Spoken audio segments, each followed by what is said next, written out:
Welcome to high school, Angus.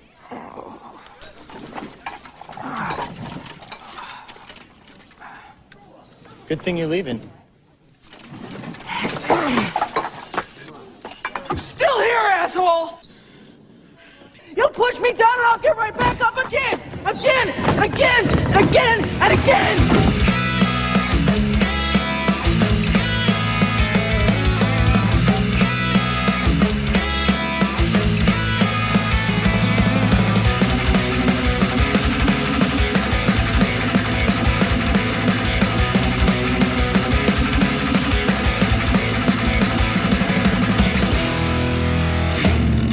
Welcome to Growing Up Punk, the podcast about punk rock and all of its friends.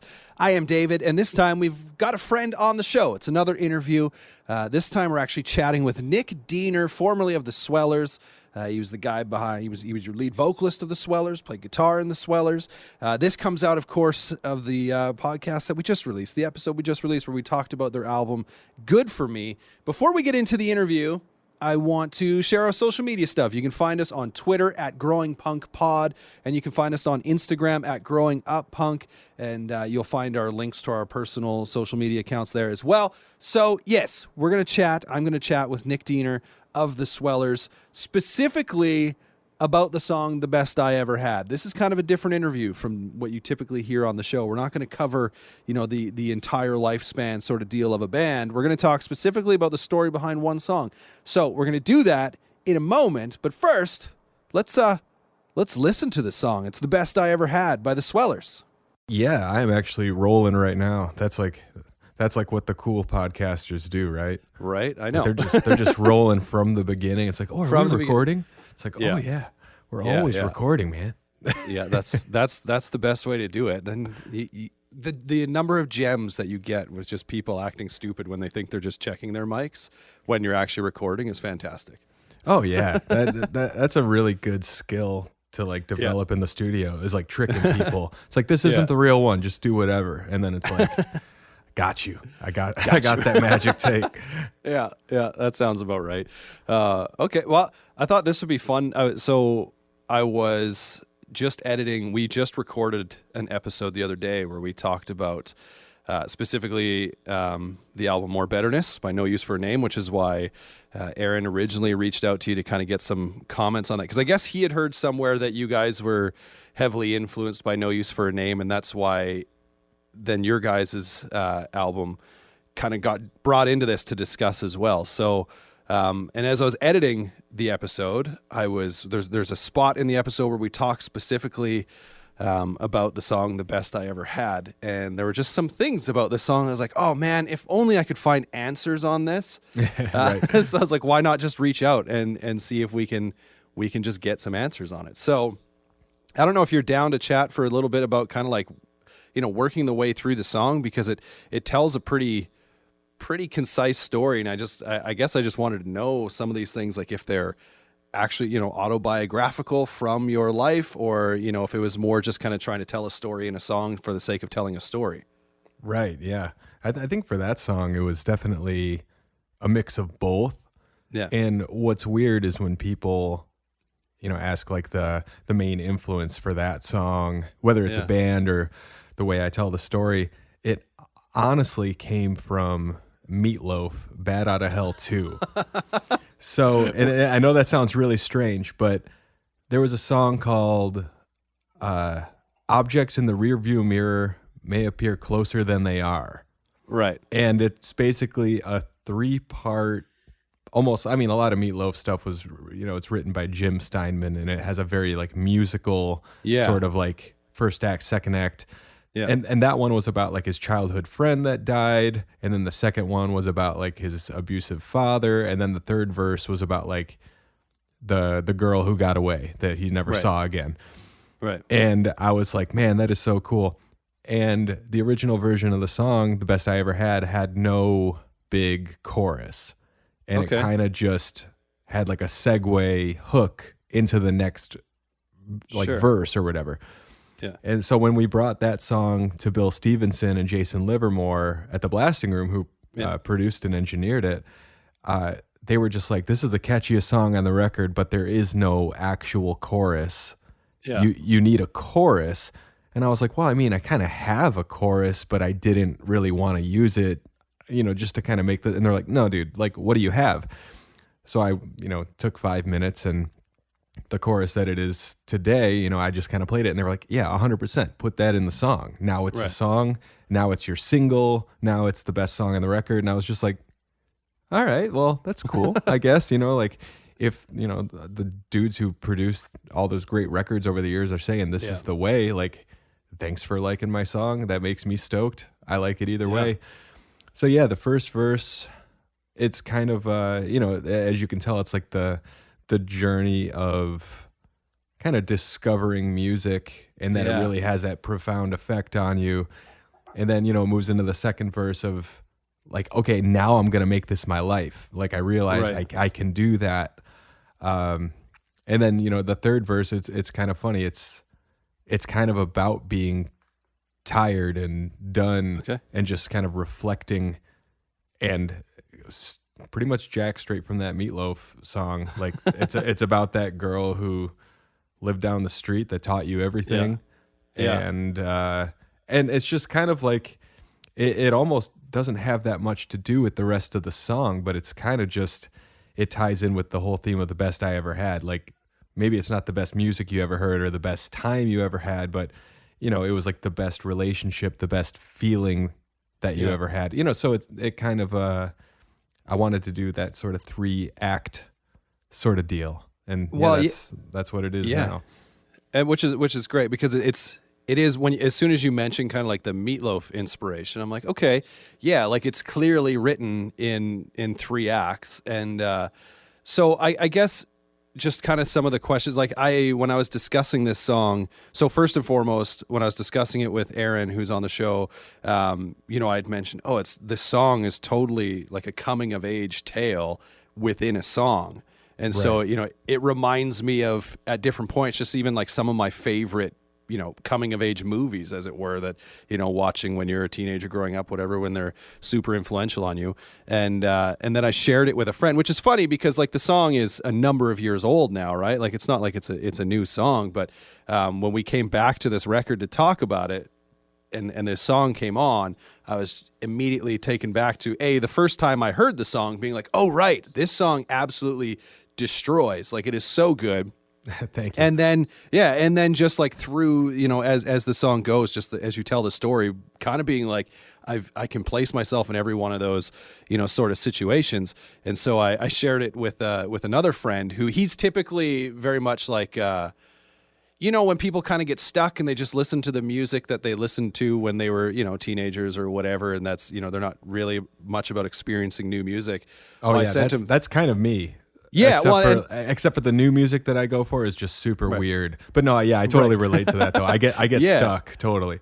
And I mean, that's kind of the premise of this podcast in general, as we talk about, records that influenced us when we were growing up that we absolutely loved. But when I shared this song with my buddy, he was like, damn, like instantly he fell in love with it, because I think you do. I mean, you're a band that kind of, we're a band, I feel, on this record specifically anyway, that wore kind of your influences on your sleeve, but did it in sort of your own way, not to be like a band that's going like, oh, I want to write, now a Blink-182 song, and now I want to write a No Use for a Name song. And instead you just kind of like molded all of your influences. So, in kind of into your own sound. But I thought it'd be fun if we kind of went through the song, and there's kind of some specific reference points that I wanted to bring up and find out what they are specifically.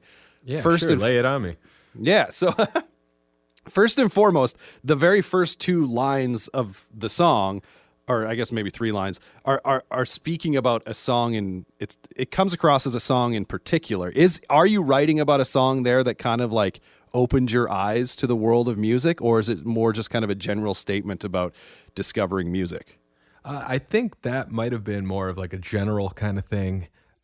It's very possible though that it could, like, because at the time, I mean, I think it was 2010 when I wrote the song, right? And I don't remember writing it. Like it was one of those ones that just kind of, I just kind of wrote, and I changed a couple lyrics down the road, but I've always been the kind of lyricist where I try to leave things a little bit open ended.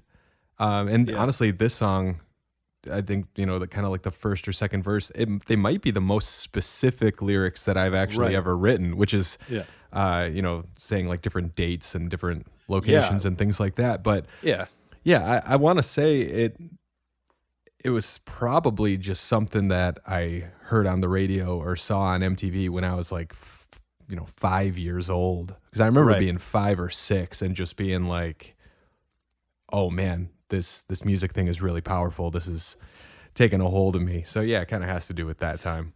So, okay. So I guess the question would be, like how old are you? When were you born?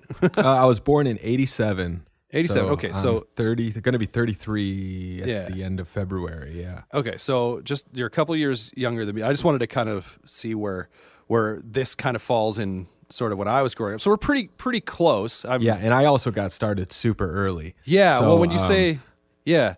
So, like when I said Bad Out of Hell 2, that was literally the first CD that I bought with my own money. And I was 6. That's impressive. Yeah. I saved up my allowance and my parents were like, all right, man, if you get $60, you can get a Super Nintendo game at the grocery store. And I was like, yeah, I got 12.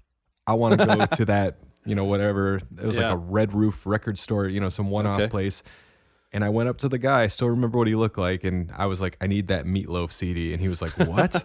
What? And that was rock and roll to me. And then, soon after that, that's when I kind of got into Nirvana and a lot of the other kind of rock and roll that weren't 12-minute long songs. Yeah. Sure. And so, I mean, maybe you can't do this, but as I say, if you were to pick one song that you think maybe you were possibly writing about in this very first line or two of the song, could you go back and be like, sure, it was this song? Like, because when I hear it, my initial interpretation, and maybe because of the lyrics that come later in the song or in the verse, I was like, oh, is he talking about a song like Smells Like Teen Spirit sort of vibe here, where it's like there was something that absolutely opened your eyes? So if you had to pick a song, do you think you could do that you heard on the radio? What's so funny is this one also is going to come out of left field, but there's a band called Love Spit Love, and it was like the singer of the Psychedelic Furs. He kind of like started like a new thing in the 90s. And I think the only song that they really had that got big was called Am I Wrong? And I heard it on the radio once. The melody was just like perfect. I loved the song. It was emotional. I was probably like maybe 7 or 8 when I heard that. And I remember just being like, damn, that hit me. That was incredible. I didn't know the name of the song. I didn't know the name of the band or anything. The internet wasn't really a thing. Sure. So years went by, which probably seemed like decades. When you're younger, the time really stretches. So it's probably like 3 years later.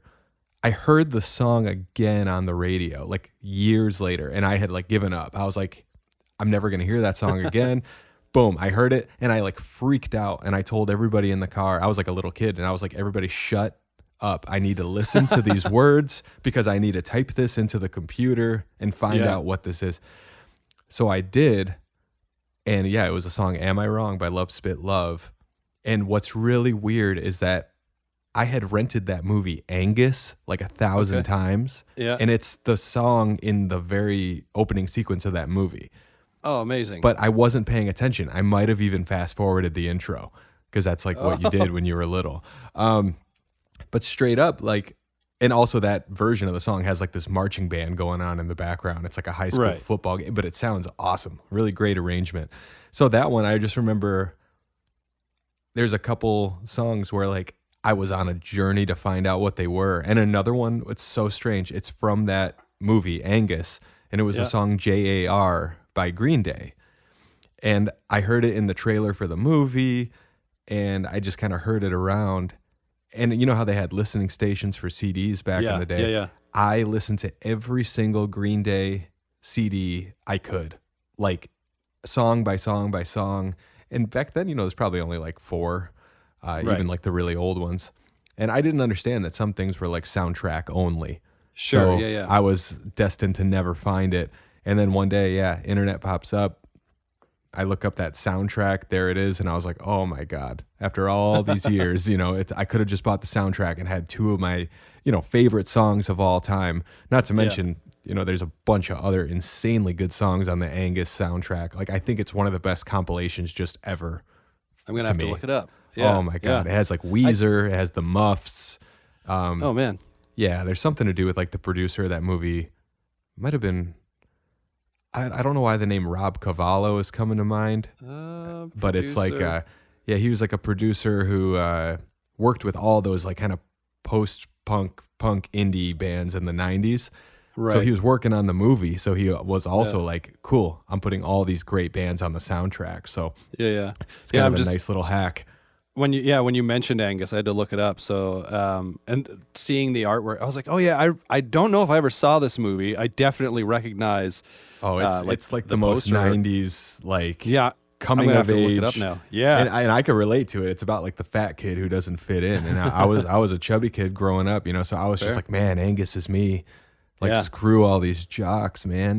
James Vanderbeek was the main like bad guy. So sick. Yeah, I'm gonna have to see if it's streaming anywhere, find it. But so which is interesting. Okay, so when I looked that up, I noticed it came out in '95, which is fair because that lands smack dab in the middle of a couple of the years that you mentioned in the song. Oh, for sure. So let's talk about my interpretation of the line. I remember April '94. Is tied into later in the verse where you say, or helped Seattle cry. I'm assuming there you're talking about the passing of Kurt Cobain? Oh, absolutely. Yeah. I got into Nirvana, I think in April or March of 94. And then like I turned on the TV and it was like Kurt Cobain's dead. And I was like, are you kidding me? Yeah. Which was really weird for me as a little kid because I'm just like, how can this guy die just after it was weird because you don't understand death and you don't understand just kind of addiction or suicide or anything like that. So it's just like, oh yeah, that guy that you like, that rock star, that song, done. No more from that guy ever again. And I just remember I didn't take it hard at all. I was just so confused. Right. But it almost became cooler to like Nirvana because I'm just like, that was, which is weird to say, I was 6 or something and I was digging Nirvana while Kurt Cobain was still alive. And that was like a super weird thing that just like carried over, I guess. Yeah. And it's so weird for me to think about even kind of liking Nirvana at that age. Like because I again, Nirvana was kind of one of those first bands that I can remember liking. And, there was like a second cousin or whatever that I would see every couple summers when I'd go spend, a month at my grandparents' house on the East Coast and whatever. And he loved Nirvana. That's how I heard about them. We'd go into his grandma's house and like be watching, he had like a live Nirvana VHS and whatever. And I look back. Nice. Yeah. And I look back on Nirvana now and I still really love and appreciate everything that they did. But I go, how did I get into this as a kid? And then it took me, several years after that to really like fall in love with just like punk as a genre. And obviously, I mean, it's got some differences from punk rock, but also some very real similarities and roots. And just go, how did where was I seeing this? What was I seeing here that took me so long to kind of get into it on a grander scope? But I didn't even realize until my later years that Nirvana was essentially a punk band. Like they got the name grunge or whatever. But like, I think as a kid, I was like, man, these guys look kind of dirty and they're acting like they don't care. And they are just yelling and smashing their stuff. I mean, I think it was the 1993 MTV Video Music Awards. They played Lithium. Right. Yeah. And I mean, to this day, I think that's what made me become a musician. Like that performance. And Kurt Cobain had a white Stratocaster that he smashed. He never played it before that or again, really. But to me, like that was his guitar. Just all that crazy stuff went down. And I was like, and also the song Lithium just became my favorite song. Probably it's in my top 5 today. So some things when they hit you, it's like, okay, that's just going to stay with me. I'm not going to outgrow that. That was that place and time that you can't run away from. Yeah. Was that that MTV Awards performance? Was that the one where they started playing "Rape Me"? And yeah. And then they had some beef with Axl Rose going on. So at the end, that's right. Dave Grohl screaming "Hi Axl" into the mic, and like, and And I was just like, man, that is so fun. I'm sure at the time they were probably a little bit rattled and like upset and pissy, but like looking back at that, like what a cool moment, just to make it more than playing the song. So yeah, it's like they were a punk band for sure. For sure. I miss the days when, the MTV Video Music Awards or whatever were a thing. Because just the other day I was on YouTube watching footage of, was it Tim Comerford of Rage Against the Machine when he climbed the the set or whatever when Limp Bizkit won some award and they was like making a scene. I was like, man, I miss those days. But yeah, and that that wasn't planned and that was it was dangerous. People were upset and I was just like, oh, that's so cool. I love that and his whole idea when he got up there was he wanted to like bring it down. And he's like, oh, I can't actually bring this down. It's too well. Now what do I do? And if he would have brought that down, he would have went down with it, and that would have been for sure bad. Yeah. But man, I'm glad that it kind of just stopped. But we got rage back, fair. I guess. Yeah, that's true. Yeah. Okay, so September '96. What I kind of took from this was maybe this is entirely wrong, but referencing the release of Pinkerton. I think exactly. Yep. Oh man, which is awesome because there's a song later on the album. I believe it's the last song on the album that I'm like, dude, this could be on Pinkerton. Like, oh yeah, which is that song "Warming Up." I mean, it's essentially one of my biggest musical influences. Outside we mentioned No Use for a Name, but outside of No Use, it was Weezer. It was the B-sides. Blue Album and Pinkerton for sure, but like the B-sides kind of between Blue and Pink are just like, the synthy sounds, the fuzzed out guitars, things like that. Those are my absolute favorite sounds of all time. And what's funny, it's like, it's weird that I mentioned September 96. I think I just did it to put it in the song, but at the time I just didn't really listen to Pinkerton. Sure. Blue Album was a thing, and I was like, this rules. Pinkerton came out, and I think, like a lot of people, I had to revisit it later. Yeah. For me, at first, I was like, okay, this one's not as good. I'm just going to listen to Blue. Like, I didn't even give it much of a chance. And then I kind of widened my musical horizons a little bit, and I was like, oh, I get this record now. So, that's where that came from. Which is great, because, that's definitely one of those records where in a similar way where I would have known obviously like Buddy Holly and Say It Ain't So and Sweater Song and stuff off the Blue Album and knew the Blue Album fairly well. I never owned that one, I don't believe, but I had friends that had it, right? And then Pinkerton was definitely like a years later sort of thing that I had to get into it. I think maybe when Green Album came out, I had a friend who actually was the same friend I shared Best I Ever Had with, and he was like, dude, this is amazing. Where he was a huge Weezer fan, and he was like, dude, if you like Green Album is okay, you got to go listen to Pinkerton. And I'm like, what? So went and checked it out, and everything on that record blows my mind. Like, his lyrically, his songwriting is a lot more raw, but then like the production, the sound of the drums on that record, like it sounds so bad that it's good. Where it's like, it's like, oh man, like it's like when you get that thing where you're so raw without really forcefully trying to make it raw. I hear a lot of records now where they're like, oh, it's raw, it's live, it's unhinged. And it's like, you kind of just made everything sound worse on purpose. But like, with Pinkerton, it's just kind of like this, it sounds like a band in a room, just like really getting gnarly with feedback and all that. Yeah. And like the drum sound on that record is what specifically stands out to me. And there's only a few records that come to mind when I think of, oh man, the sound of the drums on that record. One of which is actually In Utero by Nirvana. Yeah, and that was their big influence for Pinkerton, apparently. Which I was wondering, Steve Albini's work on In Utero, they were like, drums need to sound big and roomy and boomy. Yeah, which is, they sound so badass. And then actually, speaking of like influencing, I don't know if you're ever into the band Pedro the Lion. But the record Control, Dave Bazan said on that, he's like, I basically just want it to sound like they transplanted the drums from Pinkerton onto this record. And that's another one where the drum sound is just so badass and sounds so good. So that's awesome. That was the reference. I was like looking, I'm like, okay, what happened? September 96. Obviously it could have been a personal story that you're referring to, or it could have just been to fit the song, and Pinkerton came out and I was like, okay, yeah, I could see it. So what about the line Every Day of 99? What I took from that was just like, damn, there's a lot of good albums that came out in 99. Yeah, that's exactly it. And also just, I was super immersed in playing guitar and my Sure. brother was playing drums. We'd been playing together for like 2 years. So not only were we, big fans of all this music at the time, but we were just playing a lot. So it was just like, man, 1999, the whole Y2K thing. I just remember exactly where I was and how I felt. And that was probably the most excited I've ever been Right. about music, and just like, oh, this can actually be a thing. So do you have some favorites that immediately make you think of 1999? Was More Betterness in 99? Yeah. I would say More Betterness was, which is what a that's nice huge. tie on the podcast. Yeah. I was like, and by the way, More Betterness came out in 99. And I think Something to Write Home About by the Get Up Kids. It's came funny out because then. I didn't mention that. I'm looking at a list right now that's the best punk albums of 99, and that was number 5 according to this list. And what a right record. on.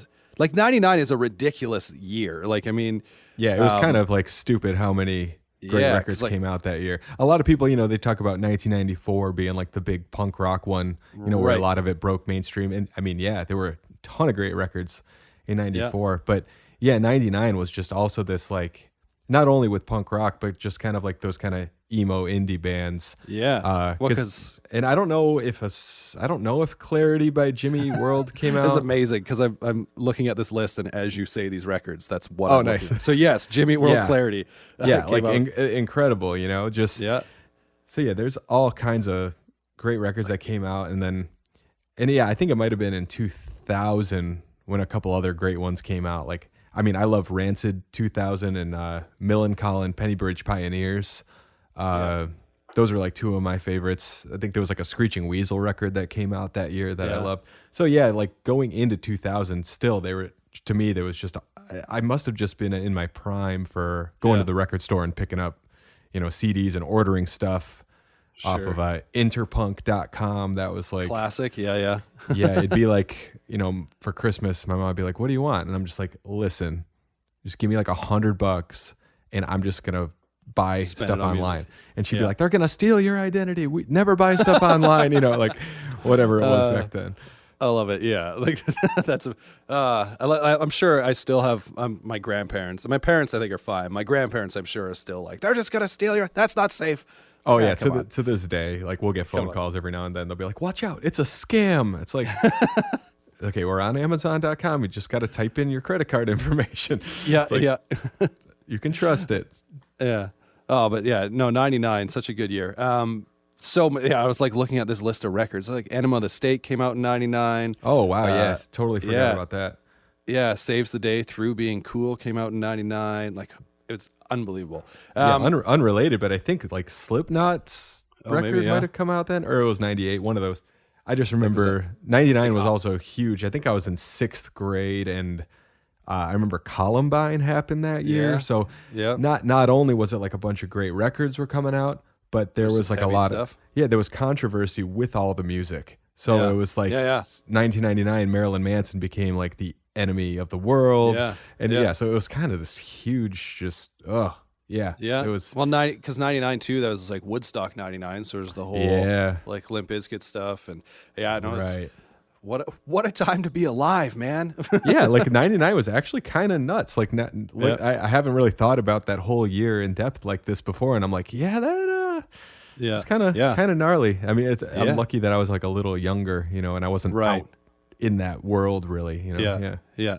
I would have just been heading into high school so it was like pretty influential time, especially like I think like you talk about Columbine. So when Columbine happened, that would have been towards the end of my grade 9 year, and then going into grade 10 after that. But so yeah, just like all this stuff was happening in a pretty influential time for me. But so. Oh, and by so the way, right now my son is upstairs. I'm down in the studio. He's 2.5. So I know at any moment he's going to be done eating his lunch and he's going to try to storm down here. So I might have a guest eventually. Yeah, that's fine. So you'll hear all kinds of crazy stuff going on. Bring him on the show. Aaron and I are both dads. We talk about kids all the time. So there you go. Oh, excellent. Yeah. So, talking about like moving on in the song, the next chorus, or the next verse, I should say, or the next act, if you want to put it that way. Sure.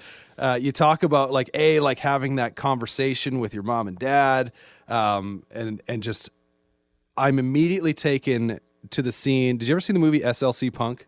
Oh yeah, for sure. Yeah. So like when, I can't remember characters' names, but when Matthew Lillard, main guy in the movie, when he's having that conversation with his parents, just about how I am punk rock, sort of, that's all I can picture is, I don't know that you have a 3-foot mohawk going on when you're having this conversation, but again, like just the whole vibe of this song kind of paints like a very visual story, which is excellently done.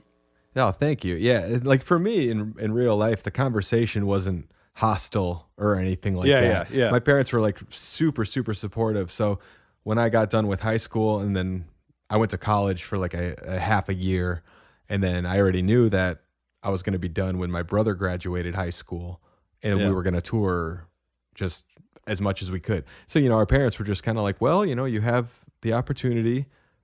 School can wait. Try it for a year. See how it goes. So, the whole I'm never looking back was like, I know that I'm not just going to try it for a year. Right. I know that I was like, this is just kind of what I'm going to do now. But luckily, I still lived under my parents' roof at that time for like another couple of years. Yeah. But yeah, they, every year though, they would say, well, cool, this label's interested in you. Like Nitro Records wanted to sign us, and they were like, they were like, that's a big deal. Yeah, sure. Tour for another year. See how that goes. Yeah, and then Nitro didn't want to sign us anymore because they weren't really a label anymore. They had to kind of stop making records. And my parents were just like, oh, well, what are you going to do now? And we're like, oh, well, this smaller label wants to put out our stuff in the meantime. And they're like, okay, well, try it for a year. And then after that, Fueled by Ramen became interested. And they were like, oh, well, yeah, do it for another. And by that point, it was like, we get it. You guys aren't stopping. And my parents ended up moving away, the whole housing crisis of 08, 09. Yeah.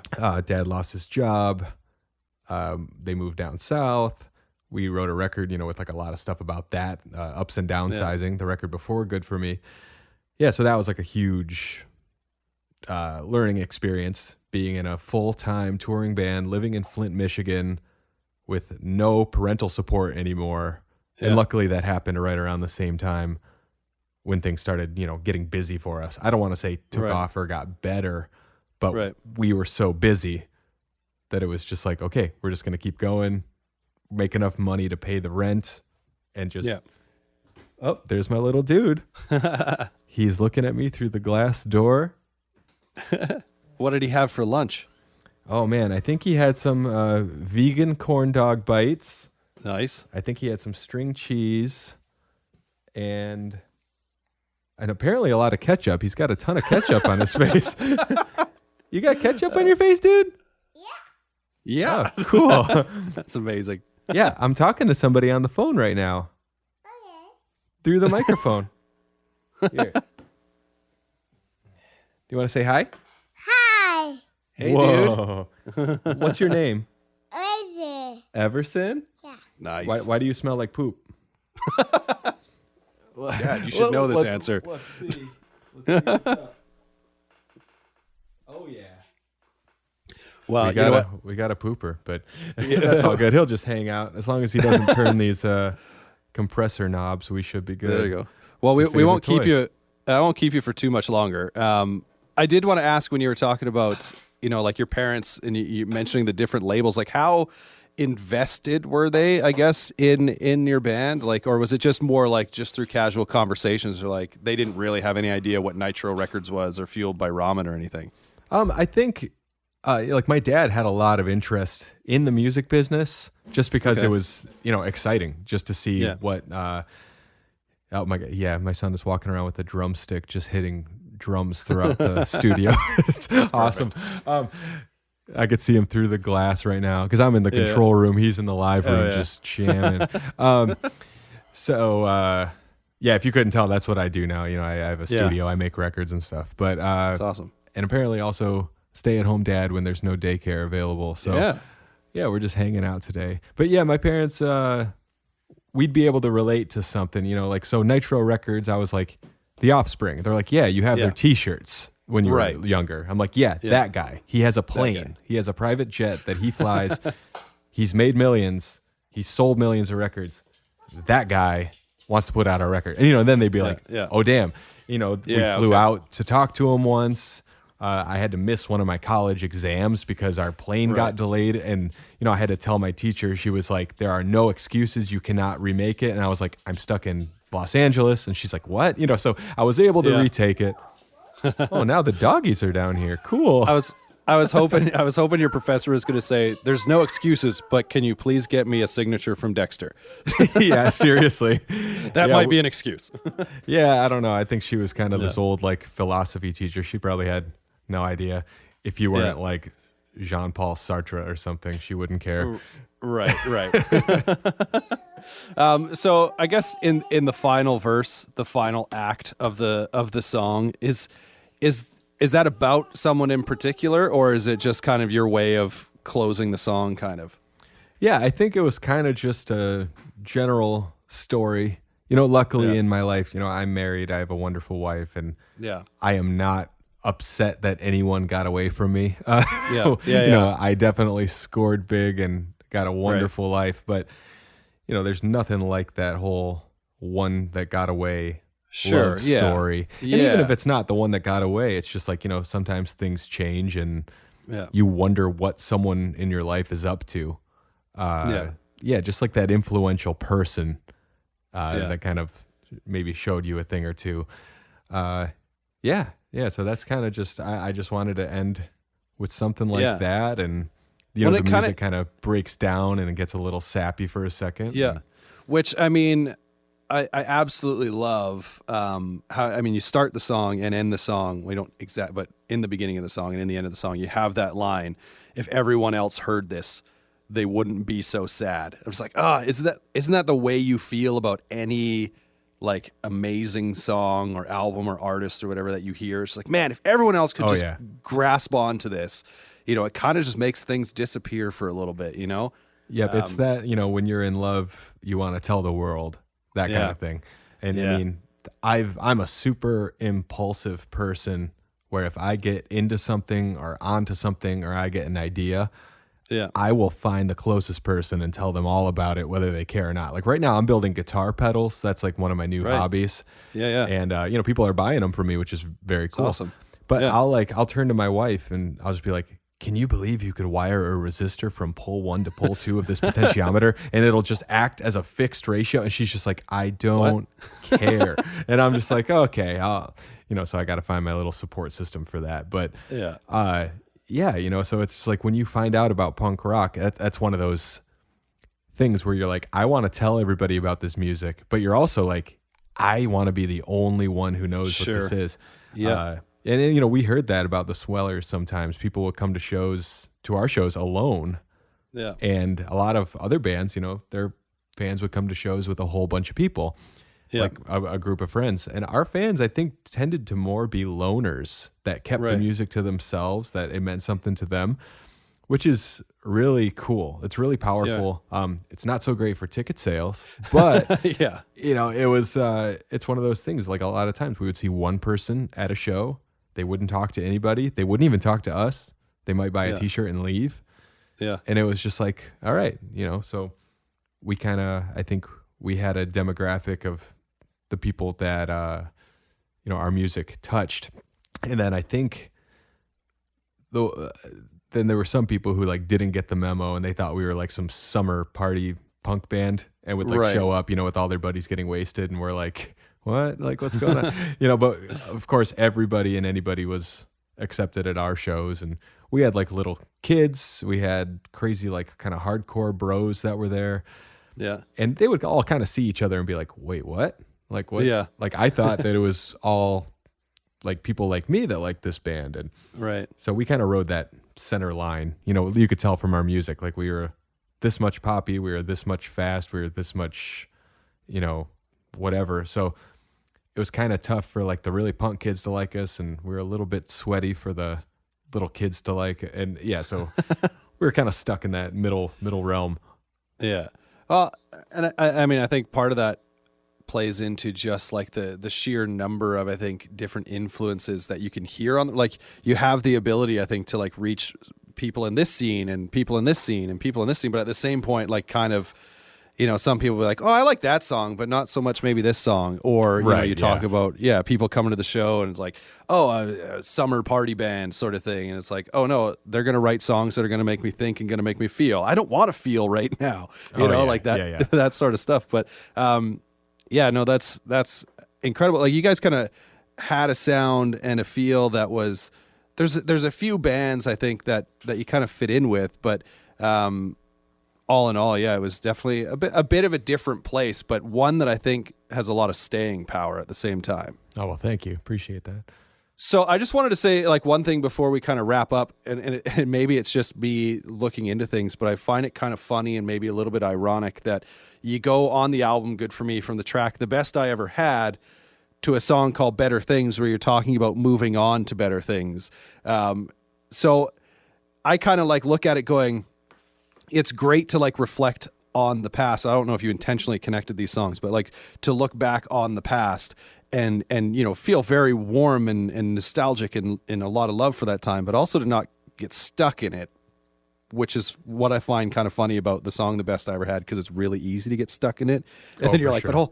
but hold on, friends, we're going to move on. There's bigger and better things still to come, which I think is great, because then in 10 years you could write another The Best I Ever Had, and it would be about an entirely different set of circumstances and just continuing the story. Yeah, I think that was unintentional how it went from one to the other.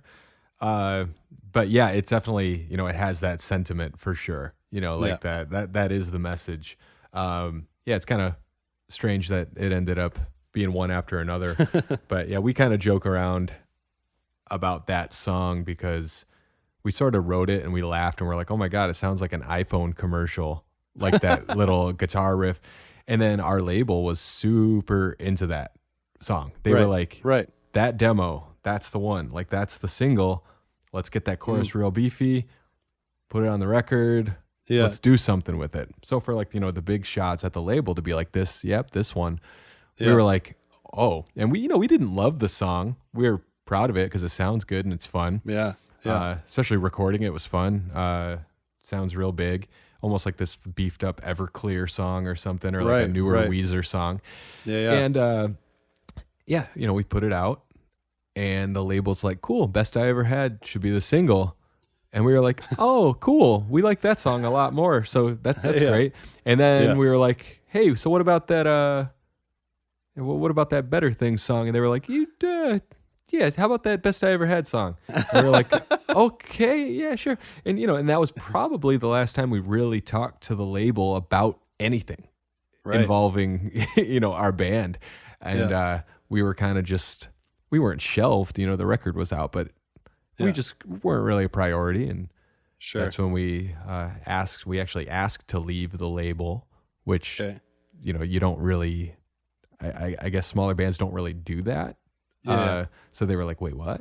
So a lot of people thought that we got dropped by the label, but we were like, no, we had one more record, but we were like, yeah, okay, we're good. Which in hindsight, I kind of wish we would have stayed, it would have been, if they would have even had us, I don't know. Yeah. But we were just I think we thought our band was bigger and had more clout than we did, just because we were doing so much big stuff all the time. Right. Yeah. And then once we were on our own, we were like, oh yeah, this is a lot of work. This is really hard. Yeah. Well, man, that's all I got. I thought it would be fun to kind of talk. I don't do this very often, talk specifically about one song. So I thought, well, yeah, it was cool, man. Thanks for calling me up. I appreciate you taking the time out of your day to do it. I'm just hoping my son's not like smearing his poop around my house right now. I just have a feeling that's probably going to happen.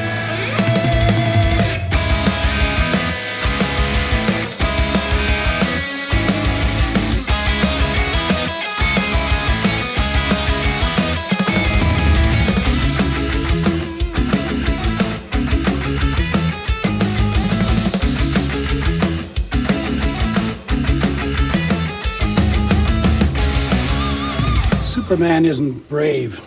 Did you take your pill this morning? You don't understand. Superman is indestructible. And you can't be brave if you're indestructible.